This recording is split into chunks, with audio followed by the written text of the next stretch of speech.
کیا ہوا جی؟ بیٹھ جاؤ تم وہاں پہ، بیٹھو ننگے سر بیٹھ جا، کیا کرنے آیا تم؟ بیٹھو تم وہاں پہ، کیا تمہارے پاس سنو؟ بیٹھو تم وہاں پہ، بیٹھ جاؤ تم وہاں پہ۔ یہ کیا قوالی کی محفل نہیں ہے؟ قوالی کی محفل نہیں ہے، قوالی کی محفل نہیں ہے، قوالی ہے یہ، قوالی تھی وہ، قوالی تھی وہ، نہیں قوالی تھی وہ۔ بیٹھ جاؤ سب، بیٹھ جاؤ سب، بس بھائی اسلام کرنے کے لیے بیٹھا ہوا ہوں، بیٹھ جاؤ بیٹھ جاؤ۔ نہیں وہ غلط ہے، جو کچھ ہوا وہ غلط ہے، جو کچھ ہوا وہ غلط ہے، جو کچھ ہوا وہ غلط ہے۔ کل مت کہنا کہ مولانا شہریار بیٹھے ہوئے تھے ان کے سامنے گجرا ہوا، یہ کیا چیز ہے؟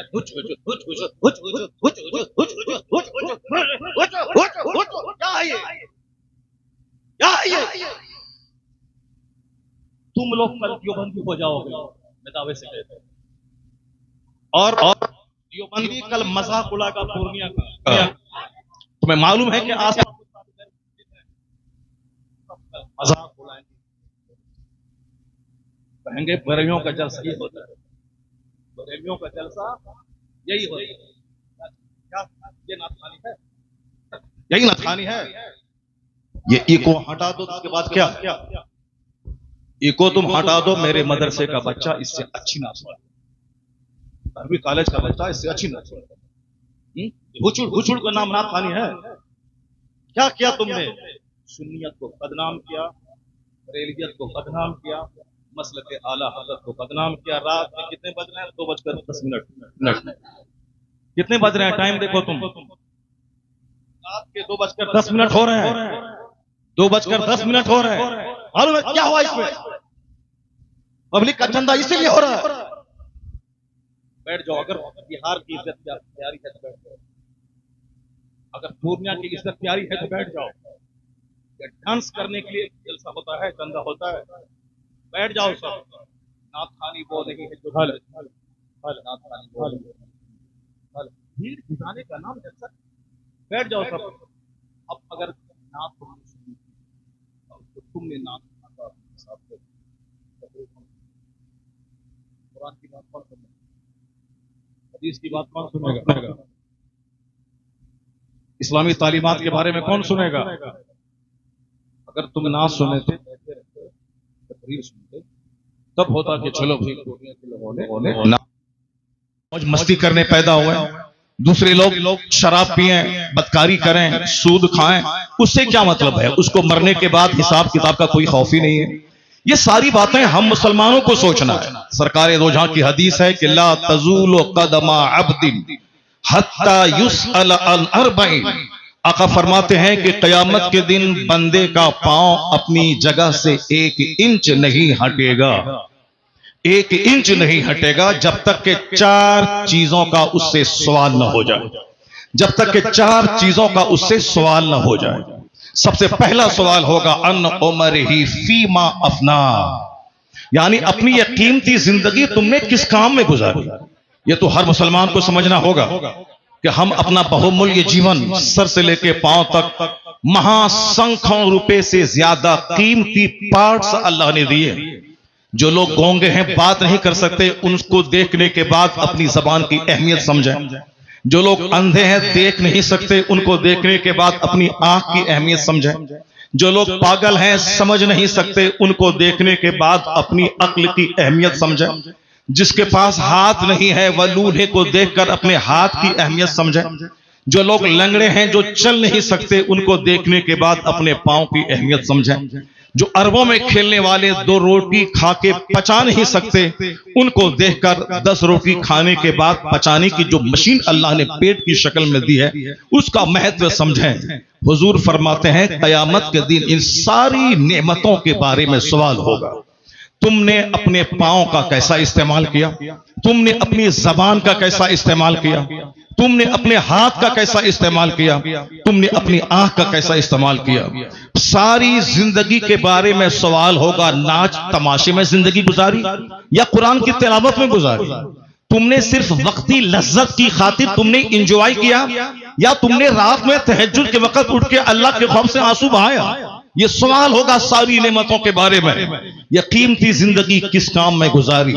ہمیں مشرکوں کے ناچنے گانے سے کوئی اعتراض نہیں، ہمیں یہود و نصارہ کے ناچ گانے سے کوئی اعتراض نہیں ہے، ہمیں بدھ اور جین کے ننگے رہنے سے کوئی اعتراض نہیں ہے. ہمیں صرف مسلمانوں سے کہنا ہے کہ ہمارے پیغمبر نے کہا ہے کہ قیامت کے دن 1 انچ اپنی جگہ سے ہٹ نہیں پاؤ گے جب تک کہ 4 سوالوں کا جواب نہیں دے دو.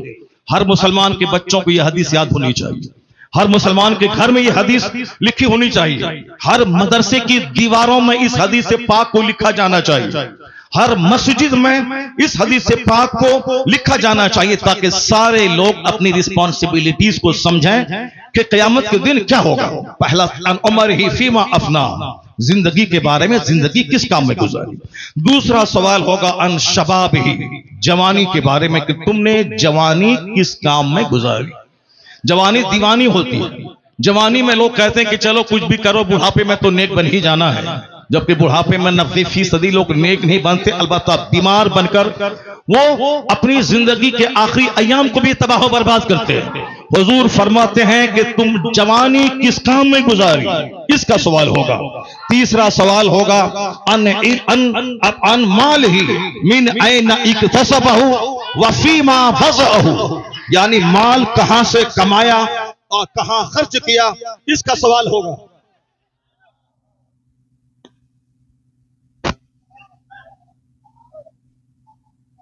چلو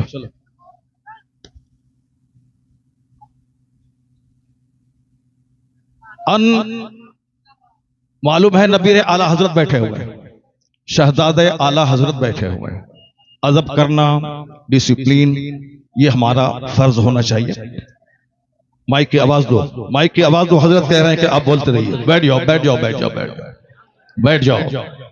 حضور فرماتے ہیں کہ مال کے بارے میں سوال ہوگا. اب مال ہی من این اکتسبہ وفیما وضعہ، تم نے مال کہاں سے کمایا، کس راستے میں خرچ کیا، یہ سوال قیامت کے دن ہوگا. چوتھا سوال ہوگا جو کچھ تم نے جانا، جو کچھ تم نے خطاب کے ذریعے سنا، جو کچھ تم نے پڑھا، اس پر کتنا عمل کیا. یہ بنیادی باتیں ہیں، ہر مسلمان کو معلوم ہونا چاہیے. نماز پڑھنا فرض اعظم ہے، یہ ہر مسلمان کو معلوم ہونا چاہیے. روزہ رکھنا بہت بڑا فرض ہے، ہر مسلمان کو معلوم ہونا چاہیے. جلسہ کرنا فرض نہیں ہے، وہ تو دینی تعلیم کا ایک ذریعہ ہے کہ رات بھر میں نے، سال بھر میں نے کیا کیا، بس اسی ہماری کارکردگی کو لوگوں کے سامنے رکھ دینا ہے کہ ہم نے سال بھر تک آپ کی زکوٰۃ، آپ کے خیرات، آپ کی خیرات، آپ کے صدقات کا کیا ہم نے استعمال کیا. وہ اسی لیے ہے صاحب نعت پاک پڑھنا، اسی لیے ہے تاکہ ہمیں مصطفیٰ سے محبت ہے، ورنہ صرف نعت پاک پڑھنا ہی ہماری غرض و غایت نہیں ہے. ہمارا مقصد حیات ہے اللہ کی عبادت کرنا.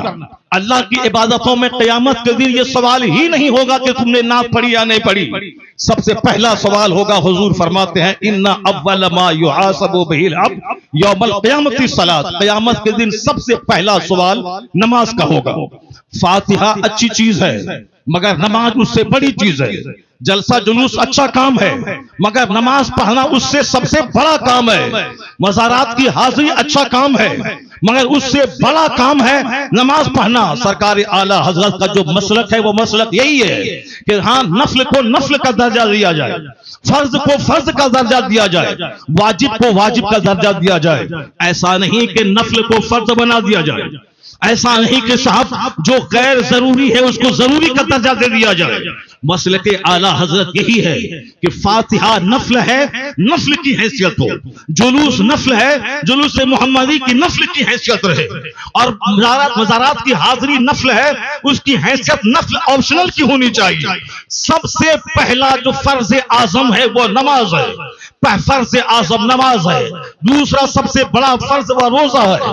ایک فرض اعظم زکوٰۃ ہے، ایک فرض حج ہے. یہ بیسک چیزیں ہیں. قیامت کے دن سوال نماز کا ہوگا، قیامت کے دن سوال روزے کا ہوگا، قیامت کے دن سوال حج کا ہوگا، قیامت کے دن سوال زکوٰۃ کا ہوگا، قیامت کے دن سوال اخلاق کا ہوگا، قیامت کے دن سوال فرائض و واجبات کا ہوگا.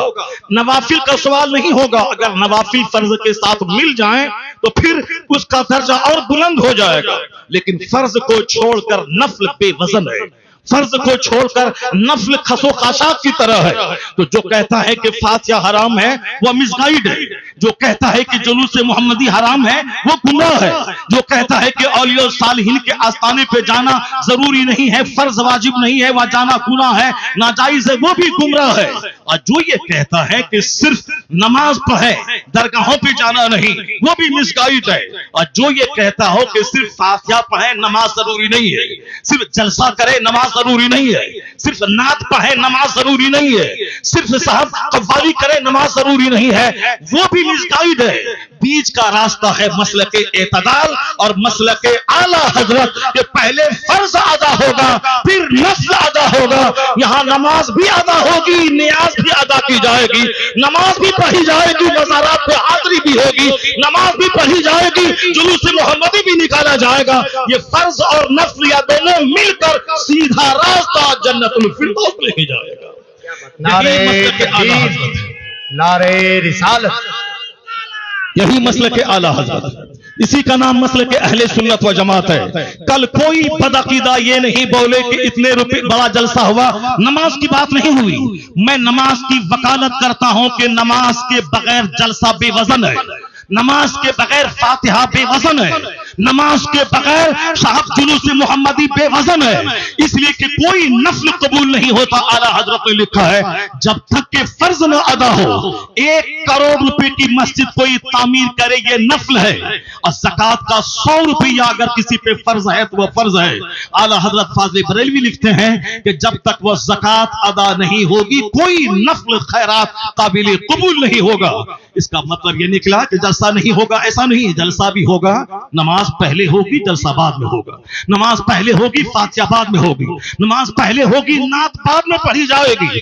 اعلیٰ حضرت سے کسی نے پوچھا تھا حضور رمضان میں تراویح کی نماز سناتا ہوں، پڑھاتا ہوں، تراویح پڑھاتا ہوں، اور اب رمضان میں روزے رکھتا ہوں، قرآن شریف کی تلاوت کرنی پڑتی ہے، کیا میں روزہ چھوڑ سکتا ہوں؟ اعلیٰ حضرت نے کتنا اچھا جواب دیا. کہا بہت سارے لوگ ہیں جو روزہ بھی رکھتے ہیں اور قرآن پاک بھی سناتے ہیں. البتہ رہی بات کہ جو قرآن روزہ رکھ کر قرآن نہیں سنا سکتا ہے، اس کو معلوم ہونا چاہیے کہ تراویح کی نماز فرض نہیں ہے، تراویح کی نماز واجب بھی فطر کی طرح نہیں ہے. تراویح کی نماز سنت موقدہ ہے. اگر کسی نے پڑھا تو فرض چھوڑنے کے برابر، کسی نے نہیں پڑھا فرض چھوڑنے کے برابر گناہ نہیں ہوگا. جماعت سے نماز پڑھنا یہ کیا ہے؟ موقدہ الکفایہ ہے.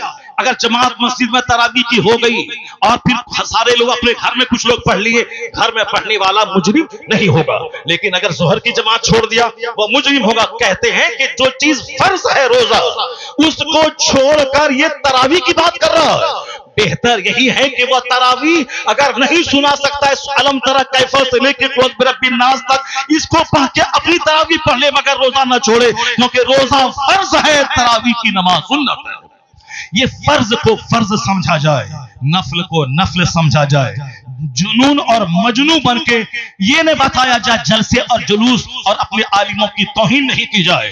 ہماری سب سے بڑی وڈمبنا یہی ہے کہ ہم لوگ غیر ضروری کو ضروری سمجھتے ہیں. اللہ پر وشواس کریں. اللہ رب العزت ہی عزت دینے والا، وہی بندوں کو ذلیل کرنے والا، وہی مدرسوں کو ترقی دینے والا، وہی لوگوں کے دلوں میں اللہ ہی محبت ڈالنے والا ہے.